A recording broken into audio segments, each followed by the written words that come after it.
Full News Headquarters। बिस्मिल्लाहिर्रहमानिर्रहीम। असद में खुशामदीद। मैं हूं सोनिया शेख। मैं हूं आपके साथ रमशा साजिद। हेडलाइंस आपने जानी, हम खबरों में बात होगी। नया वजीर आजम आजाद कश्मीर कौन? शहबाज सरकार फंड्स देने में नाकाम। एतजाज अहसन का नारा क्या? तकरीब में शिरकत पर वजाहत।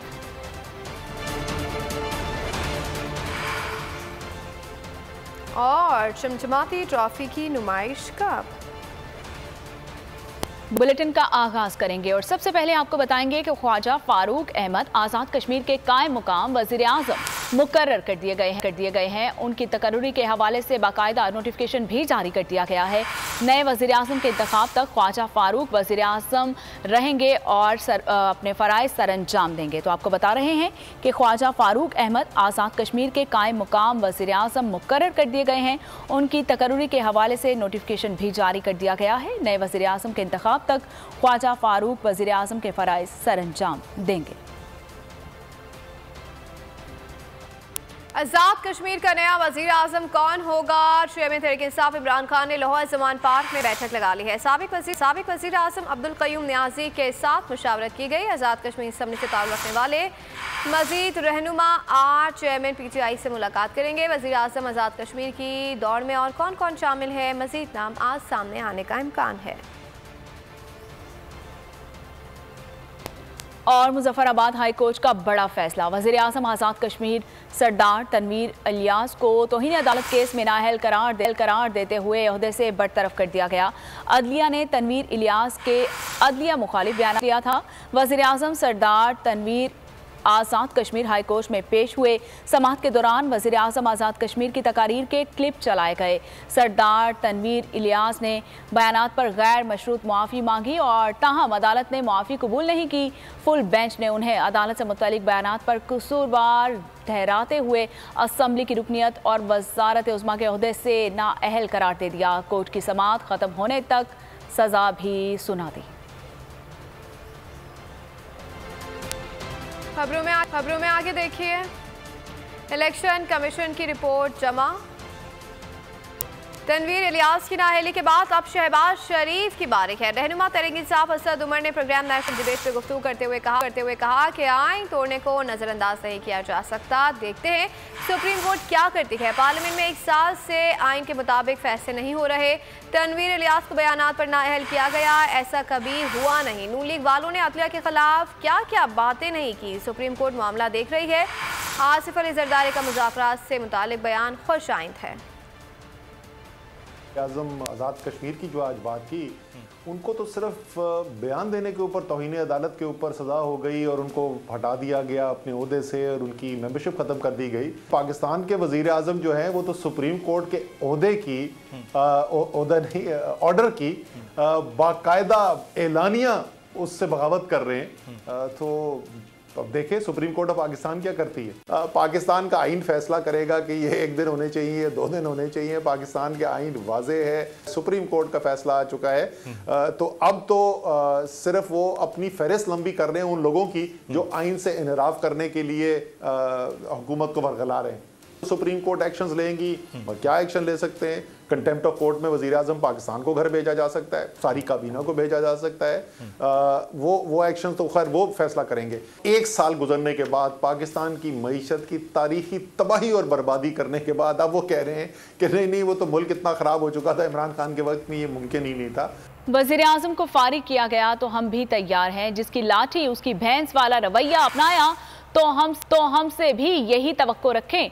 वज़ीर दाखिला राना सना का बयान कहा कि आइन में गुंजाइश हुई तो इलेक्शन अक्टूबर से आगे भी जा सकते हैं। इलेक्शन आइन के मुताबिक होंगे, इमरान खान की डिक्टेशन पर नहीं। पार्लियामेंट फुल कोच बनाने की इस्तदा करे तो गौर करना चाहिए। पॉलिटिकल स्टैंड है, हम उसके ऊपर पूरी जो है वो ताकत से कद से खड़े हैं। अगर ऐसी सूरत हाल दरपेश होती है तो बिल्कुल हम उसके लिए तैयार हैं। राइट इज़ राइट जो है वो फिर अगर दूसरी तरफ से होगा तो फिर हमें तो इसके ऊपर आप सजावार ना ठहराएं, फिर आप हमसे भी इसी किस्म की तवक्को करें। जब हमारी टर्म पूरी होगी तो अगर तो हमें आइन इजाज़त देता हो तो उससे आगे जाने की तो जाएंगे, वरना हम उस दिन जो है वो मुद्दत पूरी होने पे जो है वो हम पीछे हट जाएंगे। केयर टेकर सेटअप आएगा और उसके बाद इलेक्शन को ना उसकी जिम्मेदारी होगी। आइन इजाज़त नहीं देगा तो मैंने कहा कि हम बिल्कुल आगे नहीं बढ़ेंगे। अगर आइन में कोई गुंजाइश हुई तो फिर हो सकता है। इलेक्शन हम आइन के मुताबिक जो है वो होने देंगे, इसकी डिक्टेशन के मुताबिक नहीं होने देंगे। पंजाब में इंतखाबात के अदालती फैसले पर अमल दरामद की राह में शहबाज सरकार सबसे बड़ी रुकावट बन गई है। इलेक्शन कमीशन ने सुप्रीम कोर्ट में अपनी रिपोर्ट जमा करा दी है। रिपोर्ट के मुताबिक हुकूमत ने ताहाल 21 अरब जारी नहीं किए हैं, ना ही सिक्योरिटी फराहम करने की यकीन दहानी कराई है। अदालती अहकामात बन गए मजाक, इलेक्शन कमीशन और पीटीआई नाराज। शहबाज सरकार इलेक्शन कमीशन को फंड देने में नाकाम हो गई। पंजाब में इंतखाबात के लिए अदालती फैसला नून लीग की हठधर्मी की नजर हो गई। इलेक्शन कमीशन को 21 अरब रुपए नहीं मिल सके। पीटीआई ने अदालत से रुजू का फैसला कर लिया। आज तौहीन अदालत की कार्रवाई का मुतालबा किया जाएगा। इलेक्शन कमीशन ने सुप्रीम कोर्ट को फंड्स न मिलने से आगाह कर दिया। रिपोर्ट अदालत उज़्मा में जमा करा दी। रिपोर्ट के मुताबिक 21 अरब रुपए मिले, ना सिक्योरिटी। इलेक्शन कमीशन की रिपोर्ट हुकूमती हठधर्मी की दास्तान पर मुश्तमिल है। इलेक्शन कमीशन ने साफ कह दिया, मुआवजा और सिक्योरिटी नहीं मिली तो इंतखाबात का इनेकाद नामुमकिन होगा। सुप्रीम कोर्ट ने फंड देने का हुक्म इलेक्शन केस के फैसले में दिया था। फैसले में हुकूमत को 10 अप्रैल तक फंड्स देने का कहा गया था। जवाब में अदालत उज़्मा के खिलाफ मुहाज करम कर दिया गया। काबीना ने गेंद कौमी असेंबली के कोर्ट में डालकर हाथ खड़े कर। केपी असेंबली के इंतखाबात के लिए रिट पिटीशन पर समाअत 13 अप्रैल को होगी। स्पीकर केपी असेंबली ने पेशावर हाई कोर्ट में पिटीशन दायर की थी। तहरीक इंसाफ की दायर पिटीशन में केपी असेंबली के इंतखाबात की तारीख देने की इस्तदा की गई है। केपी असेंबली तहलील के बाद 90 दिन 17 अप्रैल को पूरे हो रहे हैं। दरख्वास्त में हाई कोर्ट से भी अपील की गई है कि 17 अप्रैल के बाद अगले 54 दिनों में किसी भी एक तारीख का तयन करके सूबे में आम इंतखाबात करवाए जाएं।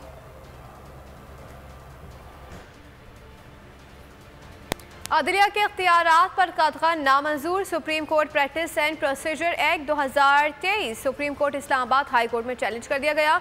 सुप्रीम कोर्ट में मोहम्मद शाफी मुनीर एडवोकेट ने दरख्वास्त दायर की है। मौक़िफ़ इख्तियार सुप्रीम कोर्ट के रूल्स बनाने का इख्तियार सिर्फ अदालत उज़्मा को है।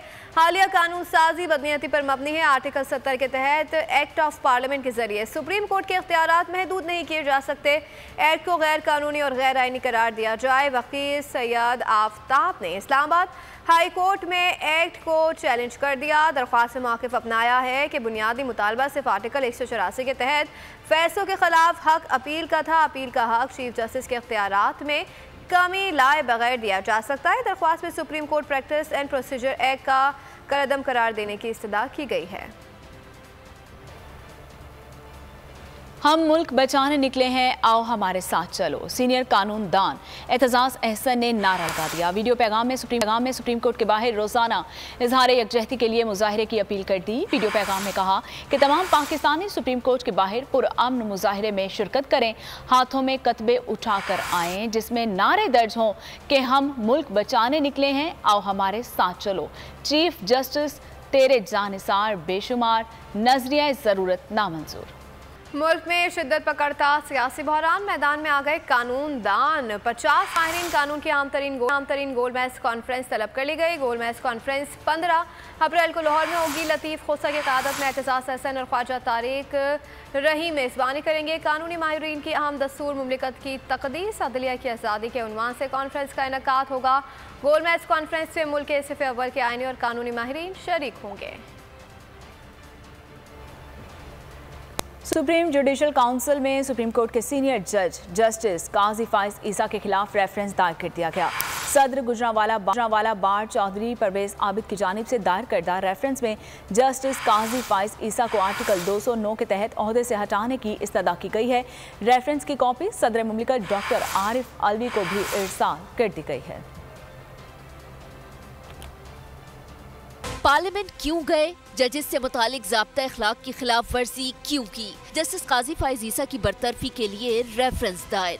सदर गुजरांवाला बार चौधरी परवेज आबिद की जानिब से आर्टिकल 209 के तहत दायर रेफरेंस में कहा गया है कि जस्टिस काजी फाइज ईसा 10 अप्रैल को पार्लियामेंट जा पहुँचे, मुतासिबाना ख्यालात के इजहार के लिए सियासी फोरम का इंतखाब किया, पार्लियामेंट में अदलिया की मजम्मत की, अना की तस्कीन के लिए रियासती शख्सियात को तनकीद का निशाना बनाते रहे, जजेस से मुतालिक ज़ाब्ता अखलाक की धज्जियां उड़ाने के मुर्तकिब हुए। जस्टिस काजी फाइज ईसा बुलंद किरदार और उफकार के इजहार के पाबंद थे, इदारों और शख्सियात के खिलाफ खुतूत मीडिया को जारी करते रहे। सुप्रीम जुडिशल कौंसिल दस्तूर के आर्टिकल 209 के तहत उनका कड़ा मुहासबा करे और उन्हें फौरी ओहदे से हटाए। सदर गुजरांवाला बार की जानिब से रेफरेंस की कॉपी सदर आरिफ अलवी को भी भिजवा दी गई। इस्लामाबाद में वकील वहीद शहजाद की भी सुप्रीम जुडिशल कौंसिल में दरखास्त दायर। जस्टिस काजी फाइज ईसा जायदाद से मुतालिक रेफरेंस की जल्द समाअत की इस्तदा कर दी गई। सुप्रीम कोर्ट में आम बैठक, चीफ जस्टिस सुमलता बंदियाल और सीनियर जज जस्टिस काजी फाइज ईसा के दरमियान मुलाकात हुई। दस्तूर की गोल्डन जुबली तकरीबात में जस्टिस काजी फाइज ईसा की शिरकत से मुतालिक भी तबादला गया। पार्लियामेंट क्यों गए, जस्टिस फाइज ईसा ने वजाहती बयान भी जारी कर दिया। कहा आइन के 50 साल तकरीबात में सब जजेस को मदऊ किया गया, बताया गया सियासी नहीं सिर्फ आइन से मुतालिक ही बातें होंगी। यकीन दहानी पर तकरीबात भी शरीक हुआ। जस्टिस काजी फाइज ईसा ने सवाल उठाया कि मुझे आइन पाकिस्तान के 50 साल तकरीबात में शिरकत नहीं करनी चाहिए थी। कहा कि मुझे किसी कोने खुदरे में बिठाने के बजाय अदलिया के एक फ़र्द की इज़्ज़त अफजाई के लिए दरमियान में बिठाया गया, बैठने के लिए खुद वो जगह नहीं चुनी। उन्होंने मजीद कहा कि आइन पाकिस्तान की तकरीबात किसी एक इदारे या सियासी जमात का इज्तिमा नहीं था। आइन की अहमियत सब पर वाज़ेह है और ऐसा मुसलसल करना चाहिए। कन्वेंशन में शिरकत के बाद मुलाकात की अहमियत नहीं, रहनुमा PTI फवाद चौधरी कहते हैं कि कन्वेंशन के लिए 15 जजेस को दावत दी गई। सिर्फ काजी फाइज ईसा जदोजहद करने वालों को याद रखा जाता है और मसलहत पसंदी का शिकार अफराद को नहीं। 15 इनवाइट किया गया था और 14 नहीं गए। मेरा ये ख्याल है ये मुलाकात तो उनको पहले करनी चाहिए थी जाने से, और उनकी मशवरा लेते और जस्टिस साहब की जो राय होती है उसके मुताबिक अमल करते हैं। अब तो ये जो वजाहत आई है ये एक्चुअली ज्यादा, इससे तो वजाहत ना करते तो ज्यादा बेहतर था। जो जदोजहद में लोग होते हैं उनको लोग याद रखते हैं। अब एक और बड़ी कॉन्फ्रेंस हो रही है जिसमें 50 पाकिस्तान के जो टॉप लॉयर्स हैं उनको इनवाइट किया है चौधरी एतजाज अहसन साहब ने, लतीफ कोसा साहब ने और ख्वाजा तारक रहीम साहब ने लाहौर में। वो इस आईनी बहरान के ऊपर एक अपनी डिक्लेरेशन जारी कर। तो नजर आ रहा है सामने लिखा हुआ है जुल्म मिटने के लिए 2 चीजों से मिटेगा भाई। एक, अदल की कुर्सी पे जो लोग बैठते हैं ना वो अदल के हिसाब से फैसले करने लगे। दूसरा, कौम निकल खड़ी हो जुल्म के खिलाफ तो जुल्म खत्म हो जाएगा। या इन दोनों में से कोई एक चीज हो जाए या दोनों हो जाए। अगर 420 का मुकदमा था उस वक्त अदलिया में जो लोग बैठे हुए केस देख रहे थे वो पूछते ना यार चीट हुआ कौन है। जब उनको दिखता कोई चीट नहीं हुआ केस खत्म कर देते। तो जालिम जुल्म कर ही नहीं पाता। 9 जजेस ने नोट बिफोर किया मेरे केस को यार, 1.5 साल चला। शख्सी जमानत का केस, सेम केस इस्लामाबाद में कर दिया। एक ही इल्जाम पे 2 केस हो नहीं सकते भाई। मतलब 60 दिन का वक्त होता है। 102 दिन के बाद मैं जीत गया, केस बरी हो गया। 102 दिन के बाद अपील फाइल की, एक्सेप्ट कर ली। नहीं करते ना एक्सेप्ट, खत्म हो जाता ना जुल्म यार। भरी अदालत में मुझे बरी कर दिया, फिर पता नहीं क्या हुआ 2.5 घंटे बाद का नोट बिफोर। मैं नहीं सुनता ये केस, खड़े रहते अपने फैसले पे, मिट जाता जुल्म। अल्लाह ताला ने बिठाया इस इन कुर्सियों पे इनको यार, ये अल्लाह ताला की तरफ से फैसले करने हैं। तो या तो ये फैसले आएंगे जुल्म मिट जाएगा, या कौम खड़ी हो जाएगी जुल्म के खिलाफ।